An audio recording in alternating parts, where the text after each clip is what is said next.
Hi hello வணக்கம் and welcome to 70mm channel. So இன்றைக்கி இந்த வீடியோவில் நம்ம பார்க்க போகிற இன்ட்ரெஸ்டிங்கான ஒரு காசிப் என்ன அப்படின்னு பார்த்தீங்கன்னா, ஆடை இல்லாமல் சிக்கிய புன்னகை நடிகை அரசியல்வாதியோடைய மகனுடன் ஏற்பட்ட அந்த ஹோட்டல் சந்திப்பு, காப்பாற்றிய முதல்வர் என்ன விஷயம் அப்படின்னு வீடியோவில் பார்க்க போகிறோம். வீடியோக்கு போகிறதுக்கு முன்னாடி நீங்கள் நம்ம சேனல் சப்ஸ்கிரைப் பண்ணலாம், சப்ஸ்கிரைப் பண்ணிக்கோங்க, அந்த பெல் பட்டனை ப்ரெஸ் பண்ணிக்கோங்க. ஸோ ஒரு யூடியூப் சேனலில் சினிமா விமர்சகர் அப்படின்ற ஒரு போர்வையில் இருக்கக்கூடிய ஒரு நபர், சினிமானா அவங்க நடித்த படங்களை விமர்சனம் செய்கிறதில்ல, அவங்களுடைய கேரக்டர், அவங்களுடைய திரைமறைவு வேலைகளை பற்றி விமர்சனம் செய்யக்கூடிய ஒரு ஆள். ஸோ அவருடைய பேட்டியில் சினிமா நடிகைகளும் அரசியல்வாதிகளும் இடையேயான தொடர்புகள் எந்த மாதிரி இருக்குது மற்றும் இதற்கு பின்னால் உள்ள திரைமறைவு வேலைகள் என்னென்ன அப்படின்றத பேசியிருக்கார். சினிமாவில் அட்ஜஸ்ட்மெண்ட் ஒரு இயல்பான நடைமுறைமை அப்படின்றது கேட்டதுக்கு, ஆமாம், அதெல்லாம் ஒரு கேஷுவலான ஒரு விஷயம் தான். சினிமா துறையில் அட்ஜஸ்ட்மெண்ட் அப்படின்றது பல காலமாக இயல்பாக நடந்துகிட்ருக்க ஒரு விஷயமாக தான் பார்க்கப்படுது. அரசியல்வாதிகள் சில நடிகைகளை தங்கள் செல்வாக்கை பயன்படுத்தி வச்சுக்குவாங்க கொஞ்ச நாள். ஸோ இதற்கு மாற்றாக அவங்களுக்கு ஆதரவு, இந்த அரசியல் புள்ளியோட ஆதரவு இருக்குது அப்படின்னு சொல்லி அவங்க பெருமை பீத்திப்பாங்க அந்த நடிகை.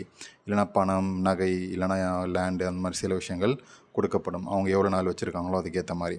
இந்த நடைமுறை அமெரிக்காவோடைய ஜனாதிபதியான கெனடி காலத்தில் இருந்து அவர் வச்சுருந்த மர்லின் மன்றோ அவங்களுக்குள்ள உறவு இருக்குல்ல, அந்த காலம் முதல் இப்போ வரைக்கும் அரசியல்வாதிகளுடன் நடிகைகள் இருக்கிறது அப்படின்றதும் அது ஒரு இயல்பான ஒரு விஷயமாக பார்க்கப்படுது.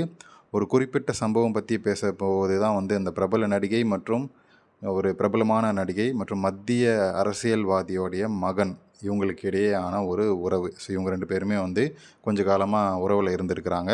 அவர் ஆசைப்பட்டு கூப்பிட்டதாகவும் இவர் போனதாகவும் ஒரு விஷயம். அந்த நடிகை தன்னுடைய அழகான புன்னகை மற்றும் குடும்பப்பாங்கான நடிப்பிற்கு பெயர் பெற்றவர்.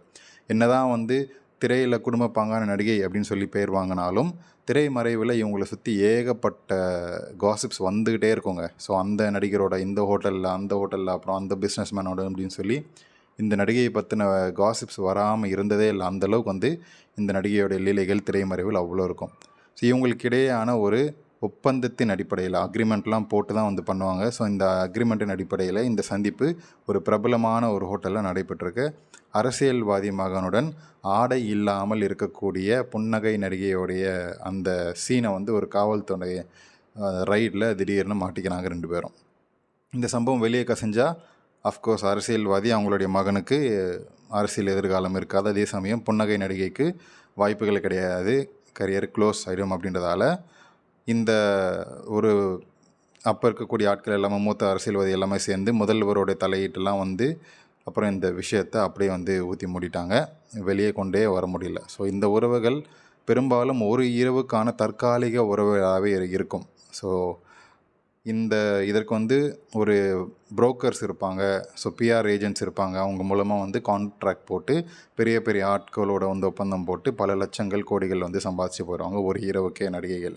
ஸோ குறிப்பிட்ட தொகை, ஆடம்பர பொருட்கள், வேறு வகையான லேண்டு, அந்த மாதிரி விஷயங்கள் இவங்களுக்கு பரிசாக கொடுக்கப்படும். ஸோ சில சமயங்கள் அரசியல் அல்லது அதிகார மையங்களில் இருந்து வரும் நெருக்கடிகளை நடிகைகளை வச்சு இந்த மாதிரி தள்ளி விட்ருவாங்க. ஸோ இந்த நடிகையை இத்தனை நைட்டுக்கு அனுப்பிச்சி விட்றேன், இந்த வேலையை முடிச்சு விடு அப்படின்னு சொல்லி முடிச்சு விட்ருவாங்க. ஸோ இந்த மாதிரி விஷயங்களும் அரசியல்வாதிகள் பண்ணுவாங்க. ஸோ அவங்களுடைய வேலையை முடிக்கிறதுக்காக சமூக ஊடகங்களில் இப்போ தான் வெட்ட வெளிச்சமாக நிறைய விஷயங்கள் வருதே தவிர முன்னாடியெல்லாம் பெருசாக எதுவுமே வராது இல்லையா. ஸோ புன்னகை நடிகை அப்படின்னு சொல்லும்போதே உங்களுக்கு யார் அப்படின்றது தெரிஞ்சிருக்கும். ஸோ இந்த நடிகையை பற்றி உங்களுடைய கமெண்ட்ஸ் என்னோட கமெண்ட் செக்ஷனில் மென்ஷன் பண்ணுங்கள். ஸோ இந்த நடிகையோடைய கவர்ச்சி, எப்பா எப்பா எப்பா எவ்வளோ அழகான கவர்ச்சி, மூஞ்சை பார்த்தாலே வெறியேற்றக்கூடிய அளவுக்கு இருக்கக்கூடிய கவர்ச்சியான ஒரு நடிகை. இந்த மாதிரி திரைமறை வேலைகளை ஏகப்பட்டது பண்ணியிருக்காங்க அப்படின்றது எல்லாருக்குமே நிறைய நம்ம சேனல்லே பார்த்துருக்கோம். ஸோ இப்போ உங்களுக்கு புது நியூஸாக இருக்கும். ஸோ இவங்க நடித்த படத்திலே உங்களுக்கு பிடிச்சமான கவர்ச்சியான சீன் எது அப்படின்றது உங்களுக்கு என்ன தோணுதுன்றதை சொல்லுங்கள். நீங்கள்லாம் நயன்தாரா தானே இருக்கிறதுலே அதிகமான லோய்ப்பு போட்ட நடிகை அப்படின்னு சொல்லி நினைக்கிறீங்க தமிழில். அதுக்கு முன்னாடி ஒரு நடிகை இருக்காங்க, அதுதான் ஓஜி நடிகை. ஸோ அவங்கள பற்றி நம்ம அடுத்தடுத்த வீடியோவில் பார்ப்போம். ஸோ இவங்களை பற்றி, இவங்க போடக்கூடிய லோஹிப்பை பற்றியெல்லாம் நம்ம அடுத்த வீடியோவில் பார்ப்போம். ஸோ இந்த வீடியோ உங்களுக்கு கண்டிப்பாக பிடிச்சிருக்கும், என்டர்டெயின்மெண்ட்டாக இருக்கும் அப்படின்னு நினைக்கிறேன். அப்படி நீங்களும் நினச்சிங்கன்னா லைக் பண்ணுங்கள், ஷேர் பண்ணுங்கள், சப்ஸ்கிரைப் பண்ணுங்கள். அண்டு சப்ஸ்கிரைப் பக்கத்தில் ஜாயின் அப்படின்ற பட்டன் இருக்குது, அது மூலமாக பே பண்ணி மெம்பர்ஷிப் எடுத்து 70mm சேனலுக்கு சப்போர்ட் பண்ணுங்கள்.